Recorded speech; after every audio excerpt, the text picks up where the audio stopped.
Hello everyone, my name is Agent Paul of Mobile Task Force Delta 7, codename Bookkeepers, and welcome back to another SCP document review. And the SCP we will be reviewing today is SCP-8742, Object Class, Keter. Special Containment Procedures. SCP-8742 is both uncontainable and self-obscuring, making the Foundation's role in the containment of SCP-8742 that of observation and record-keeping.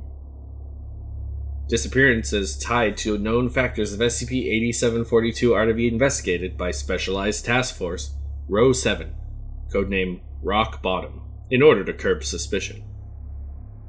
Recordings of SCP-8742 online are to be identified and destroyed. Description: SCP-8742 is a recurring anomalous event that affects any location near water worldwide. SCP-8742 targets a single subject per event. No link between SCP-8742 subjects has been found, other than the circumstances explained below. The manifestation of SCP-8742 is tied to a series of circumstances, which has allowed the Foundation to identify 8742-related deaths over time.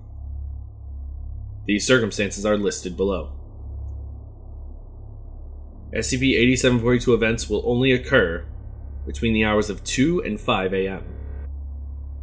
They will only trigger between sunset and sunrise. They always affect subjects that are alone. It is more likely to affect subjects with impaired coordination, usually due to alcohol consumption. It is more likely to affect subjects unfamiliar with the location. It is always triggered immediately prior to or during a fall into any kind of water. SCP-8742 is the instantaneous translocation of an individual to the seafloor of their nearest ocean.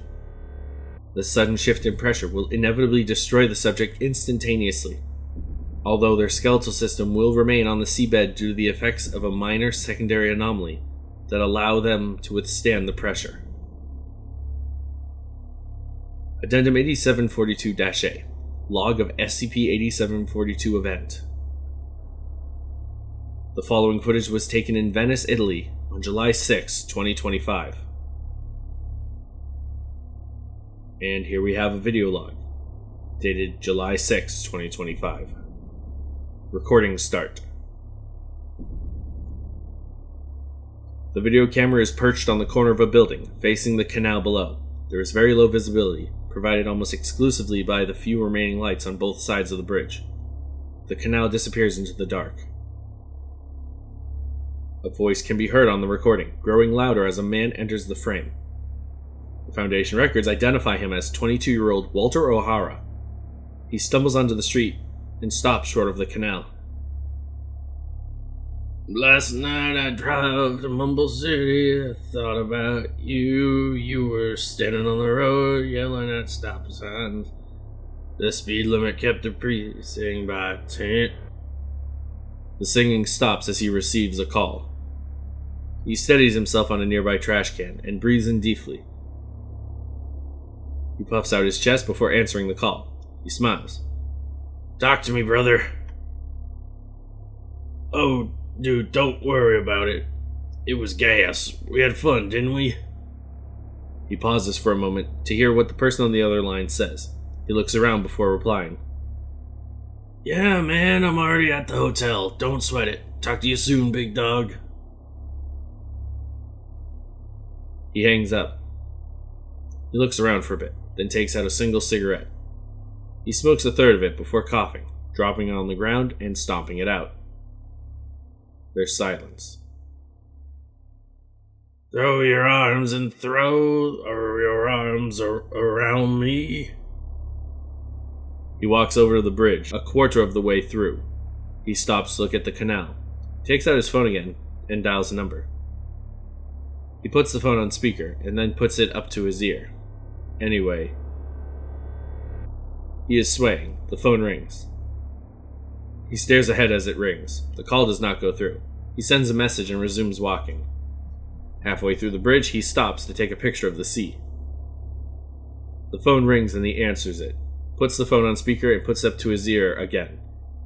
He covers his face with his hands for a second and takes a deep breath before talking. Hey, how are you today? Nah, probably a butt dial. It was all fine here and now, Miss you all know. Just tired. I was all rocking it with Chris tonight. We're really painting the town red. You know us. I really want a cigarette right now, though. I know. Can't smoke 'em if you'll know. Here, love you all, for real. Anyway, bye. The call disconnects. O'Hara is using both hands to grab onto the rail. He blinks a couple of times and then lets go. He wobbles a bit before resuming his walk across the bridge. He stumbles. He falls forward onto the next step, face down, twisting onto his side as he falls. He hits the ground hard on his knees, but does not manage to stop his fall onto the next step. He grabs onto the railing for a second, but his arm is unable to pull his weight up without his legs. He leans harder onto the side, inadvertently pushing himself over the railing. SCP-8742 activates. The subject disappears from view. The recording ends. The remains of Walter O'Hara currently sit at the bottom of the Adriatic Sea. And that is it. After this SCP was discovered, the Foundation took wet floors a bit more seriously, especially for the night shift. Thank you all so much for listening or watching. My name is Agent Paul of MTF Delta 7, and I will see you next week with another document review. Bye.